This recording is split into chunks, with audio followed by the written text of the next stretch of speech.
development, when we keep creating excesses and dumping it in our streams, we increase more flooding for the citizens to have to fix later on. Well, I'll get on and let somebody else speak. Thank you, Mr. McMillan. Jamie Rowe.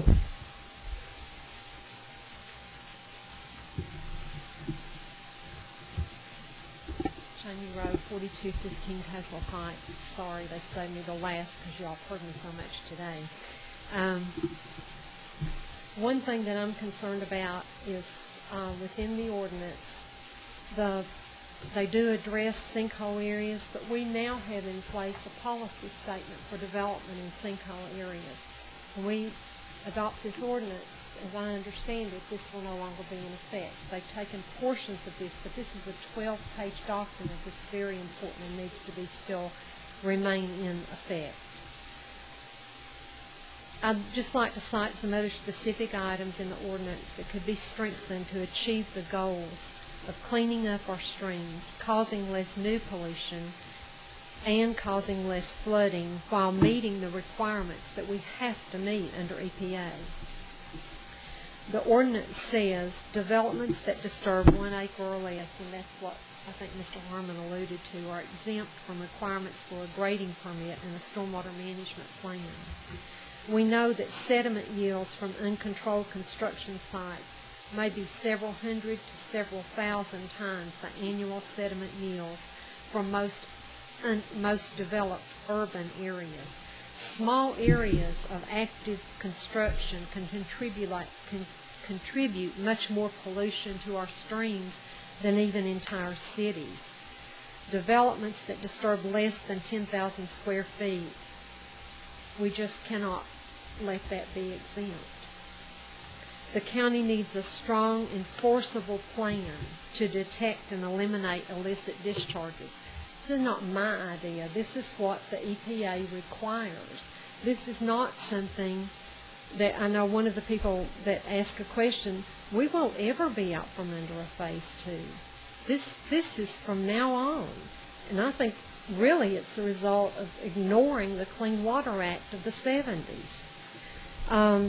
Knox County is using the Tennessee Construction General Permit as the foundation for its construction site runoff. We need more. It's not specific enough for localized conditions. TDEC even said that within their letter to the county. The county's considering only peak flow and downstream impact analysis, not peak flow and volume.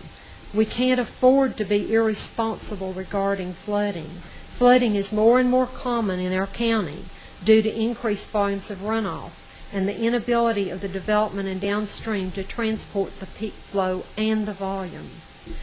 There's too much discretionary language within the ordinance, such as can or may, and not the word shall. And then there's no guidelines for what that means. Within the city ordinance, there's a couple of places where they say can or may, but there are direct guidelines on what drives those answers and those conditions. The county is going to delete the 2-step soil and erosion plan that the city has in place and that you all adopted when you adopted your version of the city's ordinance, whereby an inspection is done on site to certify the erosion and sediment control approved plan has been followed and they're done correctly. That process would help stop pollution at the very beginning. Those controls would be inspected, they're certified before issuing a site development plan. By doing that, you could reduce pollution. We know that it's much easier to prevent it than to clean it up after we mess it up. To meet the requirements of the EPA permit, the ordinance must directly require the site operator to implement appropriate BMPs for erosion prevention and sediment control. But there is no direct requirement in the grading permit or the ordinance. Knox County must assume the erosion and sediment control measures shall be designed to control rainfall and runoff from a 2-year, 24-hour storm as a minimum. The permit requirement in the ordinance to formalize a method or procedure for receipt and consideration of information submitted by the public. They don't have a process like that yet, and that is one of the requirements. All these things that I've mentioned, they're not things I've thought up. They're things that are required in the ordinance. I don't want to be fined like Chattanooga. I'm not interested in $500,000 of our money going to fines and then have to do this anyway. This is something we have to do. Let's do it right the first time. Thank you, Mr. Rowe. I knew I would do this, and I did neglect to recognize somebody else who's here with us tonight. Our law director, John Owings, is here. And John, give us a wave. We appreciate your being here. Lisa Starbuck.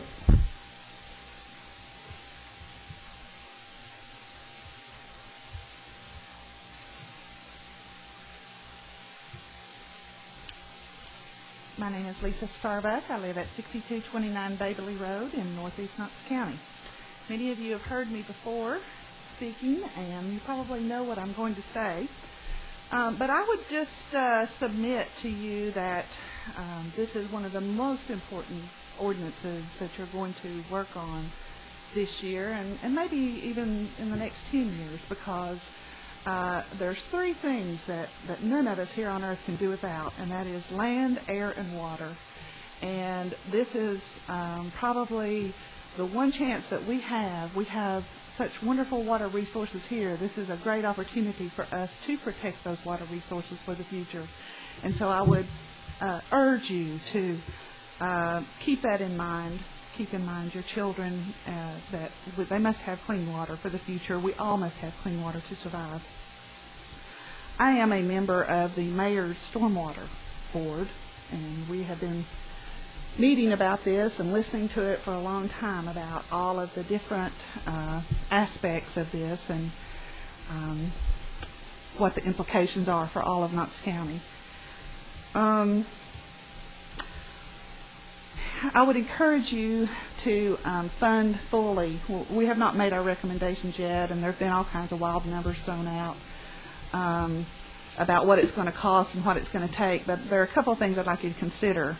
One is with regard to the developers, and Mr. Smith, I hear your comment there about you want to hear also from developers how this is going to affect their business, and believe it or not, I am not anti-development. I think that some of you probably have that impression of me, but that's not really the case.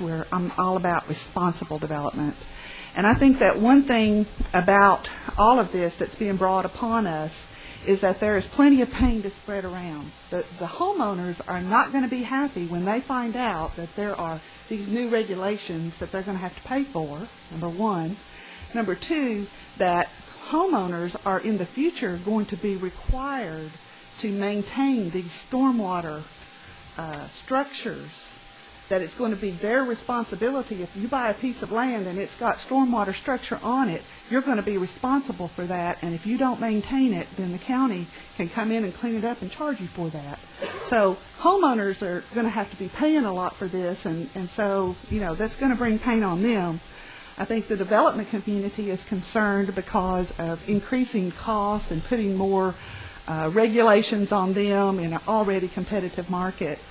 But I have talked to a lot of developers about many, many subjects over the years.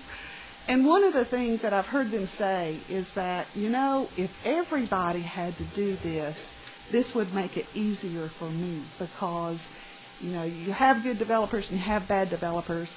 But if you have a level playing field for the development community, that makes a difference in what the developers are willing and able to do.